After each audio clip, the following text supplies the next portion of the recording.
अस्सलाम वालेकुम नाजरीन, आप देख रहे हैं मिदत चैनल और मैं हूं आपका मेज़बान मलक अरशद आसम। नाजरीन, आज 3 बड़ी स्टोरीज मैं आपके साथ शेयर करने जा रहा हूं और ये तीनों ऐसी बड़ी स्टोरीज हैं जिनके पाकिस्तान की सियासत पर, पाकिस्तान के मजमूई तौर पर जो एक माहौल बनने जा रहा है, इस पर बहुत बड़े असरात मुरतब होंगे।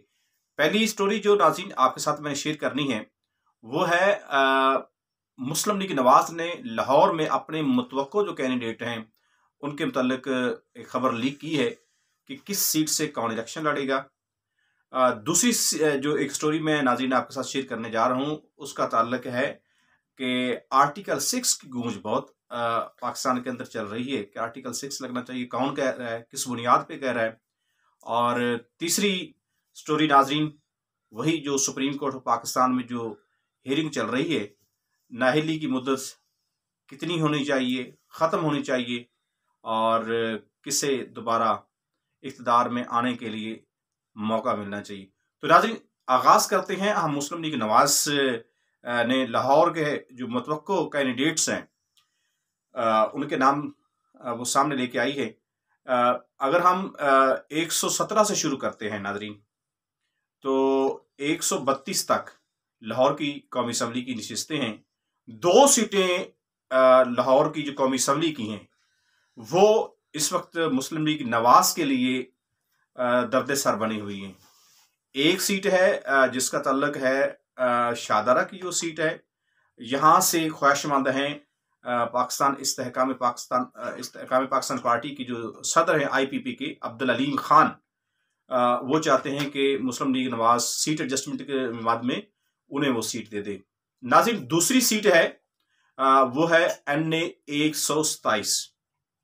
यहां से ओन चौधरी साहब जो हैं IPP से जिनका ताल्लुक है वो चाहते हैं कि वो इलेक्शन लड़ें।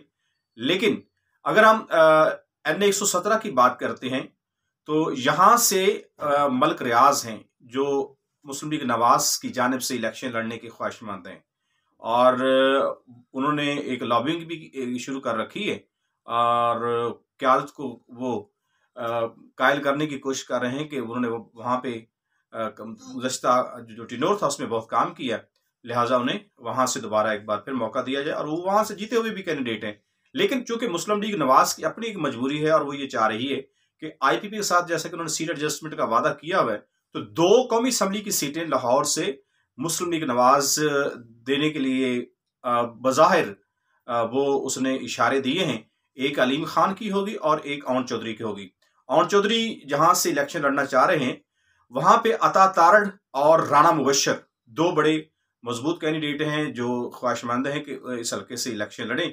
लेकिन चूंकि फैसला तो अल्टीमेटली नवाज शरीफ ने करना है, मुस्लिम लीग नवाज की क़यादत ने करना है और बाकी जो सीटें लाहौर की यहाँ से नाज़रीन वो हम आपको बताना चाह रहे हैं कि बड़े जो नाम हैं अयाज सादिक और रोहिल असगर का, जैसे हमने पहले पिछले व्लॉग में भी जिक्र किया था, फड्डा चल रहा है और मुस्लिम लीग नवाज ने अयाज सादिक को कायल किसी हद तक कर लिया है कि आपको ज़िमनी इलेक्शन में हम अकोमोडेट करेंगे, लिहाजा आप यहाँ से रोहिल असगर को इलेक्शन लड़ने के लिए आप इजाज़त दे दें।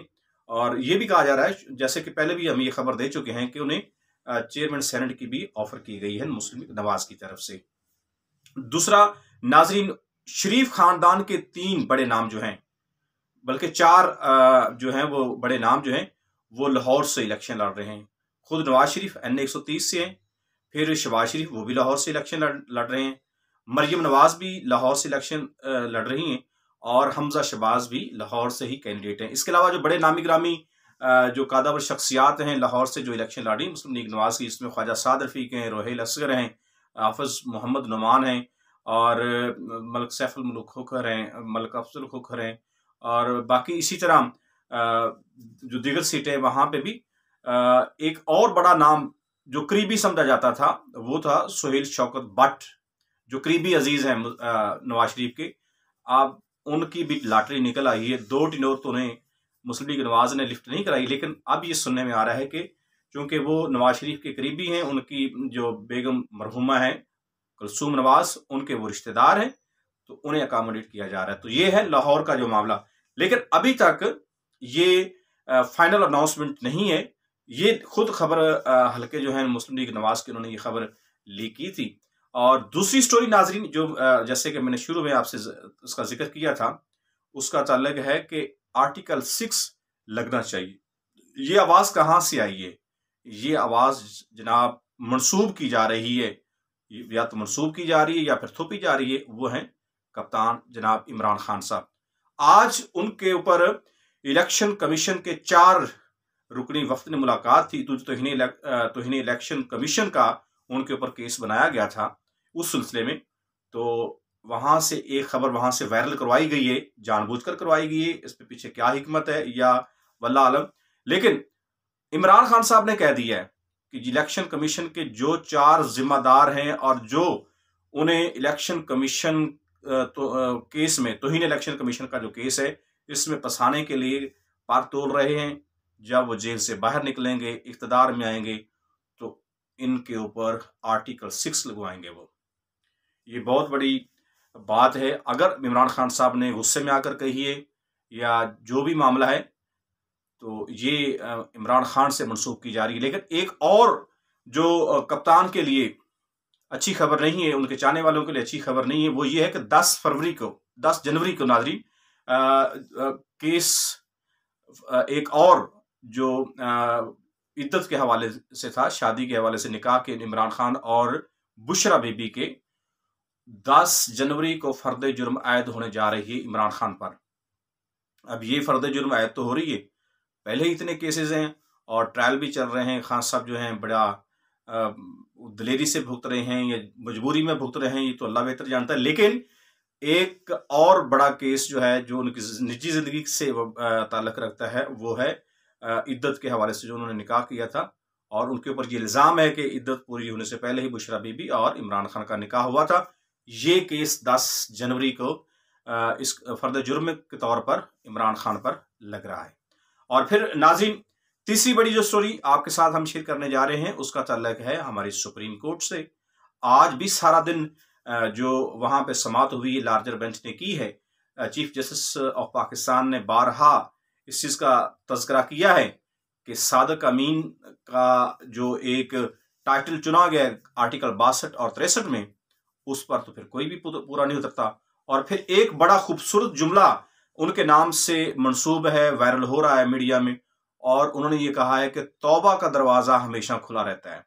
तो नाज़रीन, अगर कोई सियासतदान सजा के बाद तौबा तैब हो जाता है, अपने गुनाहों पे उसे पछतावा होता है, और साथ में जो वो ये अहद भी कर लेता है कि मैं आइंदा वो गुनाह नहीं करूंगा, तो फिर अल्लाह भी माफ़ करने वाले हैं और बंदों को भी अल्लाह ताला ने ये मौका दिया है कि अगर वो चाहें तो माफ़ कर दें। लेकिन नाज़रीन, सुप्रीम कोर्ट से कोई अच्छी खबरें नहीं आ रही। वो इसलिए कि जो चाहते हैं कि नाअहल लोगों को दोबारा इक़्तिदार में आने का मौका नहीं दिया जाए, वो तो चाहते हैं कि ये हमेशा के लिए सियासत से आउट हो जाएं।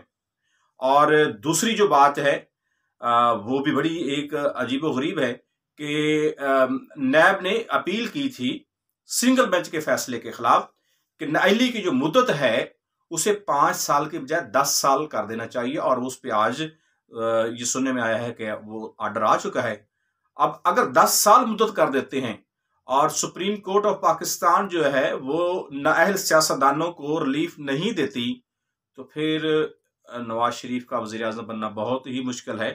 और अगर वो जैसे उनके साथ कमिटमेंट्स की गई हैं, वादा करके उन्हें वापस बुलाया गया है, अगर नवाज शरीफ को तो वज़ीर आज़म नहीं बनाया जाता, इलेक्शन में डिले किया जाता है या कोई भी, तो फिर नवाज शरीफ जो हैं वो एक बार फिर स्टेट को, रियासती इदारों को टफ टाइम देने के लिए तैयार हैं। और एक और जाते जाते अहम चीज़ नाजरीन आपके साथ वो भी हम शेयर करते जाएं। फैसल वाडा का आसिफ अली जरदारी से मिलना और जो वो पैगाम लेके गए हैं पीपल्स पार्टी का ज्वाइन करना, और फिर जनूबी पंजाब के ऊपर आसिफ अली जरदारी का फोकस करना, लोगों की अंदर खाते वफादारियां सुनने में ये आ रहा है कि तब्दील करवाई जा रही हैं और उन्हें कहा जा रहा है कि आप पीपल्स पार्टी में शमूलियत इख्तियार करें। तो नाजरीन, ये लग रहा है कि गेम कहीं तब्दील हो रही है और किसी वक्त ये बाजी पलट सकती है, पांसा पलट सकता है इस सारी गेम का। लेकिन फिलहाल गैर यकीनी सूरत हाल है। लेकिन इस तमाम तर सूरत हाल के बावजूद नाजरीन, जो ट्रिब्यूनल बनाए गए हैं, एपलेट ट्रिब्यूनल बनाए गए हैं, जिनके कागजात नामजदगी मुस्तरद हुए हैं, उन्हें रिलीफ मिलना ज़रूर शुरू हो गया है। ट्रिब्यूनल से जो हाई कोर्ट के मोअज़्ज़ज़ जजेस पर वो मुश्तमिल हैं। तो अब ये अच्छी खबरें आ रही हैं खिलाड़ियों के लिए, गो के उनके खिलाफ फैसला आ गया है कि बल्ले का निशान उनको नहीं मिलेगा। सुप्रीम कोर्ट में आज केस भी दायर कर दी है पाकिस्तान तहरीक इंसाफ ने। लेकिन ये तमाम तर जो सिनेरियो, जिस तरह से जैसे बॉल टू बॉल कमेंट्री होती है, जिस तरह से पाकिस्तान की सियासत में इलेक्शन से पहले बहुत से बदलाव देखने को मिल रहे हैं, और ये भी देखा जा रहा है कि सियासतदान खुल के ना तो जलसे कर रहे हैं, ना अवाम में जा रहे हैं। इससे जरूर लग रहा है कि दाल में कुछ काला जरूर है, वरना एक बार पीछे रह गया इलेक्शन में, कोई बड़े सियासी जलसे नहीं हो रहे। एक छोटे मोटे वो जलसे अब एक शहबाज शरीफ का देखने को मिला, एक हमजा का, और एक दो बिलावल भुट्टो जरदारी के शुरू में तो मुतहरक थे, लेकिन अब वो कुछ सुस्त पड़ चुके हैं। तो सियासी जमातें अभी तक वो इलेक्शन का माहौल भी पैदा नहीं कर पा रही, और साथ में नाजरीन जो एक बड़ी गैर मामूली चीज नोट के तौर पर कहा जा रहा है, अंदर के जो हल्के हैं बाखबर जरा ये कह रहे हैं कि मुमकिन है इलेक्शन को सिक्योरिटी का बहाना बनाकर डिले करवा दिया जाए। तो नाज़रीन, अगर ऐसा कुछ होता है तो फिर इसका ये होगा कि जो लोगों ने इतनी इन्वेस्टमेंट की हुई है वो कहाँ जाएंगे। और उम्मीद है कि पाकिस्तान में जो भी हालात होंगे उससे आम आदमी मुतासर नहीं होगा। और दुआ भी ये करनी चाहिए हर पाकिस्तानी को कि अल्लाह ताला पाकिस्तान को हर किस्म के शर से महफूज रखे।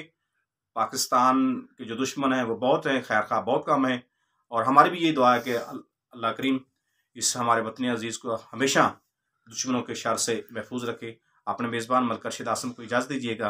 अल्लाह निगहबान।